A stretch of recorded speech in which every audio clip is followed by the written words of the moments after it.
Hey everybody, and welcome to the 24th episode of the Open One podcast. And I've got Joy Warren joining me this time. And I've actually spoken to Joy a few times. So if you want to catch our previous interviews, go to my website, traviscook.uk, and search for fluoride. And you can see the previous interviews I've done with Joy, where we unpacked not only all of the dangers about fluoride, but also a lot of the successes that we have had fighting back against fluoride. And there's been about 50 over the past 6 decades, roughly. And you can find all of that brilliant information on our previous episodes and get a bit of inspiration and enlightenment about the fact that we can make a change here. We don't have to accept what the government are doing just because they act like they have the power. They don't. We have the power. And if we don't comply, they can't do anything. So, Joy, welcome to the show. Thank you, Travis. So, would you like to just, for anyone who might not have heard about you before, give us a bit of an introduction on what it is you do and why people come to you to hear about fluoride? I think they think I'm the expert. I'm a specialist in water studies. I've got a degree in environmental science, and I've been fighting fluoridation since 2003, which is a long time, 20-year anniversary this year. Yes. And it's such an infuriating issue because we all know, those of us who are against it, we know we're right. And it's horrible to know that the government's just ignoring everything we try to tell them. That Anyway, sounds like the government. I'm the national coordinator for the Fluoride Free Alliance UK, and that's been going for about 3 years. It's changed name in the meantime, but Fluoride Free sounds good because it brings us into the stable of all those other groups throughout the world which are fluoride free. Which are fighting this particularly nasty, stubborn intervention. If I tell you about Absolutely. what is fluoride, water fluoridation Yes. is the careful measurement of fluoride into drinking water at 1 milligram per litre. A milligram is a millionth of a kilo. Doesn't sound very much, but when we are talking about atoms and elements, we are looking at very, very tiny things. And if you think 1 milligram, which is added to 1 litre of water, is small, just think about the maximum allowable for arsenic, which is 10 micrograms, which is in order of 100 less than the milligram. So we are going very, very small here. And 10 micrograms of arsenic is carcinogenic. And we don't get that much in our drinking water, but it is added when fluoridation chemical is added because it's part of the fluoridating acid which is used. It's a very cheap acid to bring into the country. It's the least expensive way they can do it. I mean, if we wanted to have sodium fluoride, that's a bit more refined. And there's not so many nasties in it, even so it's fluoride, and we don't really want to drink fluoride. And where does the UK source its fluoride? I was told when I asked DWI, as Drinking Water Inspectorate, that it's bought from Israel Chemicals Limited, which has a phosphate manufactory in the Negev Desert, which is about 100 kilometers inland from the Black Sea. So we're literally putting, or they want to put a industrial waste product chemical into our water supply. Now, why would the government, a loving, trusted government, want to do that? I mean, I'm sure some of us have an idea on that. We won't get into that right now, but we'll focus on the facts of why we don't want it. Yeah, so Well, there there we you are. go. See, so we're getting 10% of England is already fluoridated using this fluoridating acid from the Negev Desert. And the intention, according to Matt Hancock 2 years ago, was that 100% of England would be fluoridated. I don't think it'll ever happen. I mean, because the politicians live and breathe in London. They're not going to poison themselves, are they? Only if they're severely blackmailed or stupid. Yes.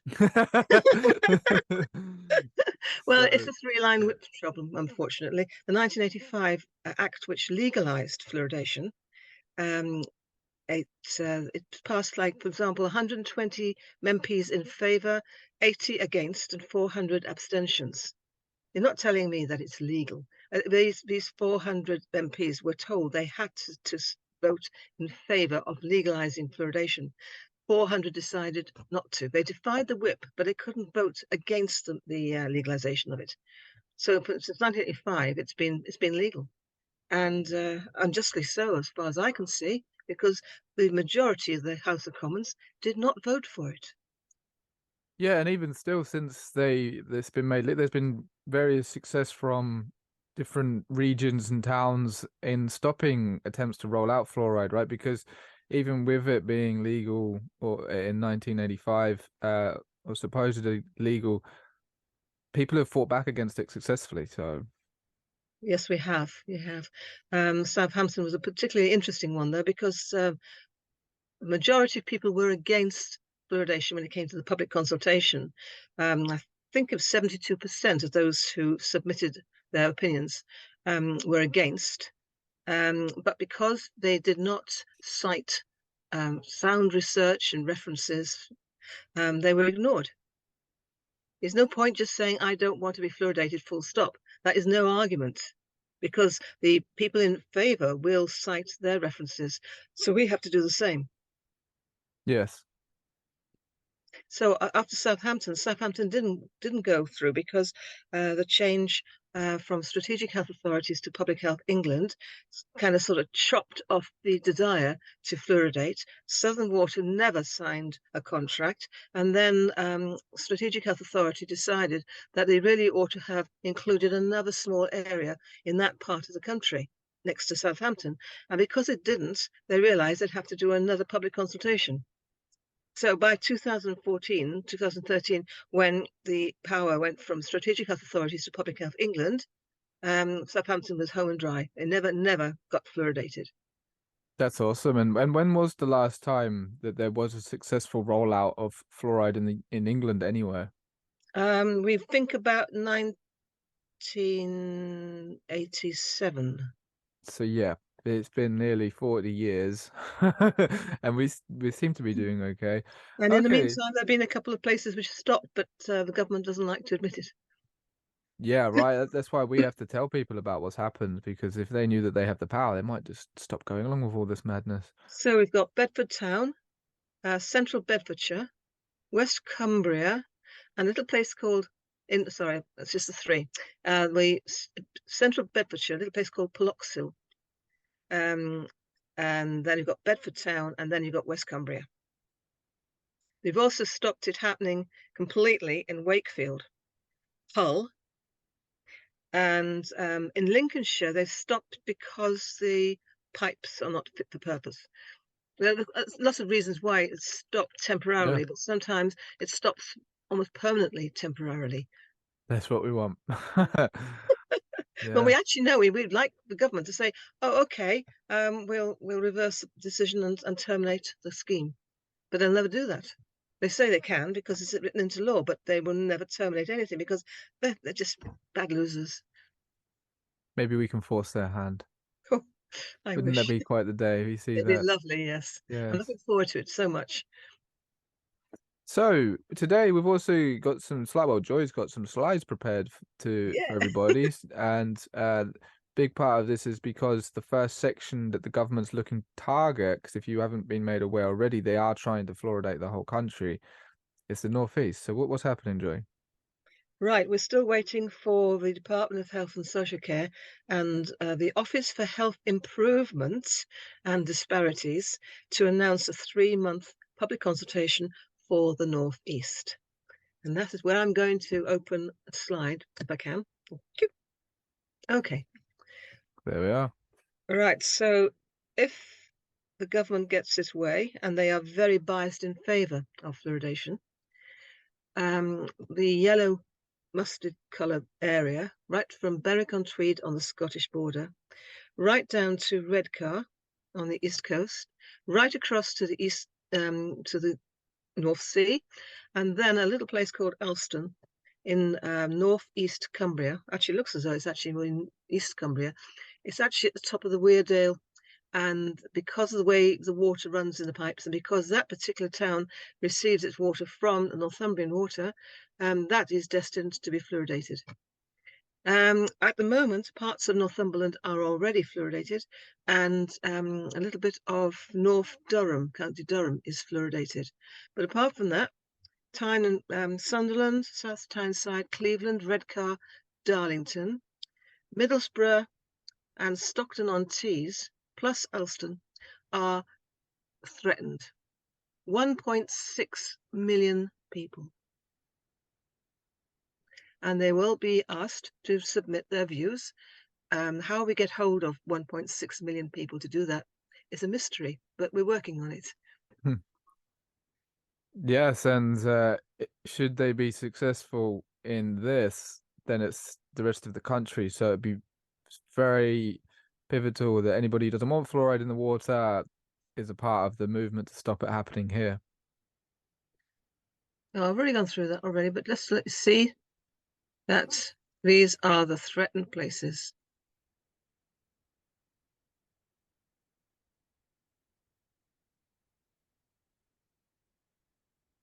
So there you go. The water fluoridation public consultation will run for 3 months. That's calendar months. Residents will be invited to submit their views to the Department of Health and Social Care. Submissions must be accompanied by references to research or other credible sources, not not to our website, which is ukffa.org.uk. We don't want that reference. Everything on that website and on the special website we've set up must point to the people who write the research, not to the host of that research. You must quote your references. Individuals who live in the threatened area, organizations throughout.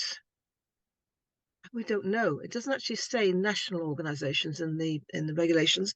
It just says organizations. So I'd imagine anybody in Australia who's an organization could submit their views. It's interesting to see if it'd be accepted, but I hope it would, because the regulations do not rule them out. So organizations with a view about water fluoridation submit their views throughout England at least. And individuals who live outside the North East should not submit their views, but they can send their views to their friends for their friends to submit if they feel like doing that. So the same person could submit multiple answers to the consultation. I hope not. That wouldn't be fair, would it? No, Yeah, so if you're living as an individual in the West Midlands and you've got 7 friends in the North East, you can do 7 referrals to those friends, and they can do their own thing. You can actually persuade them to submit, okay. provided they have been awakened and they know what they're heading for if they don't do something about it. Right, so we've set up a special website. We made it about 2 years ago, but then the pandemic came in the way, and we've been gradually adding stuff to it all this time. And now, yeah, if the Northeast is the first region to be targeted, then we've got the website.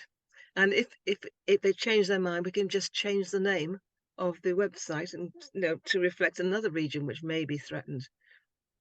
And so on this website, there'll be plenty of like, well, you say people don't want to reference the website specifically, but there'll be links that people can then use to reference in their consultation. Absolutely, yes. So And we'll there's have it all there. Yeah. no reason why we shouldn't do this, because pro-fluoridation people who will submit will have all the good stuff handed to them, or rather the bad stuff, the biased stuff handed to them, Yes. for them to do that. So this is perfectly above board. So this is what we do. And Hmm. we need people to come back to us and connect with us if there's anything wrong with the website, if they don't understand something or it's poorly phrased. We want to be told so we can improve it, because clearly 3 months is not a long time, and we have to get in touch with so many people between now and the first day of the public consultation. And so that website is newfc.org.uk to anybody who's Correct. only listening and not watching the video, can't see the slide here. It And means then Northeast Water Fluoridation Concerns. there we are. It's not a football club. Okay, Okay, great. And is there any more on this there you slide? go. Yes, please contact me on my email address, and we'll my colleagues and I will endeavour to change things on that website. Or if And what's your email address for us, Joe? wmaf@live.co.uk. That's short for West Midlands Against Fluoridation.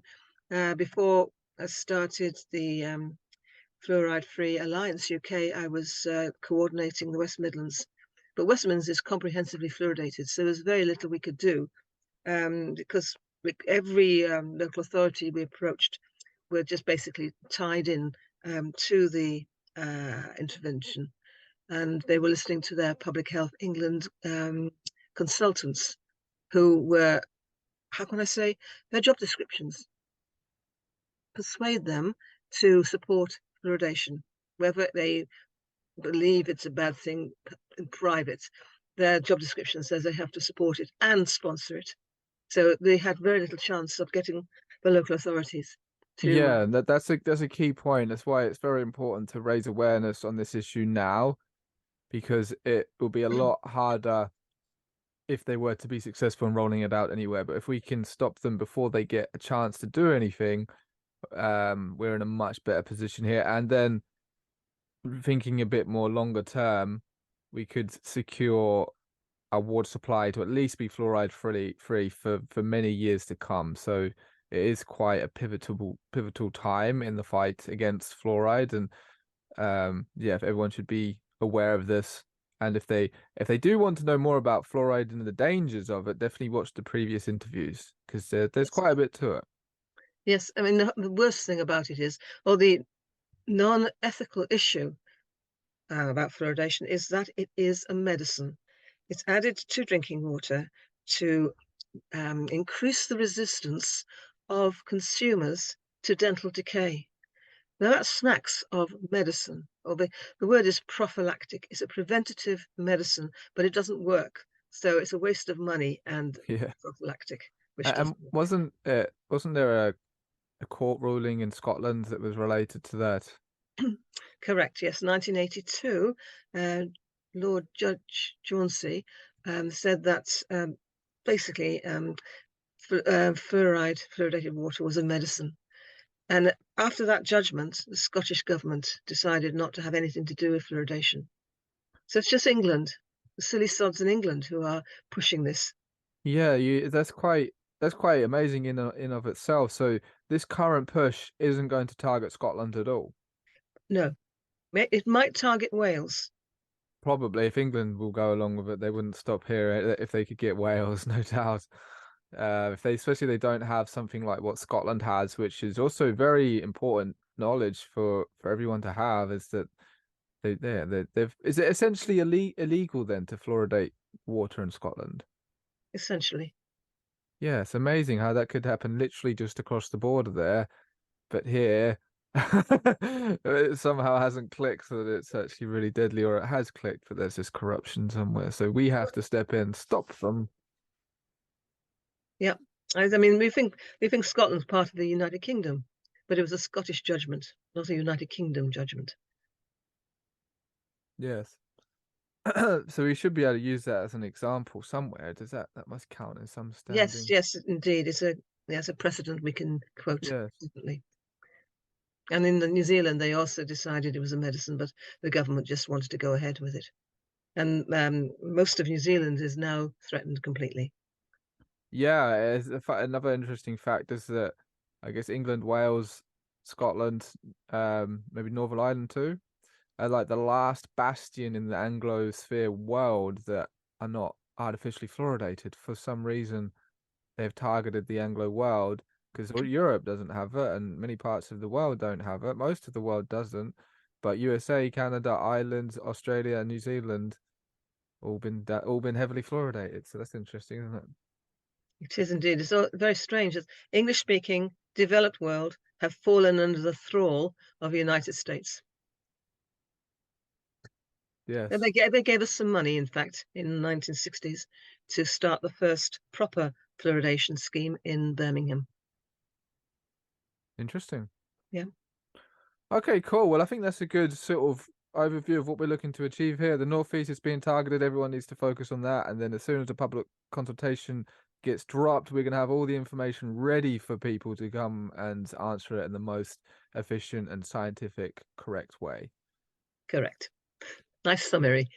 Yes. Well, thanks for joining me, Joe. Thank you, Travis. Thank you for asking me. Goodbye. See ya.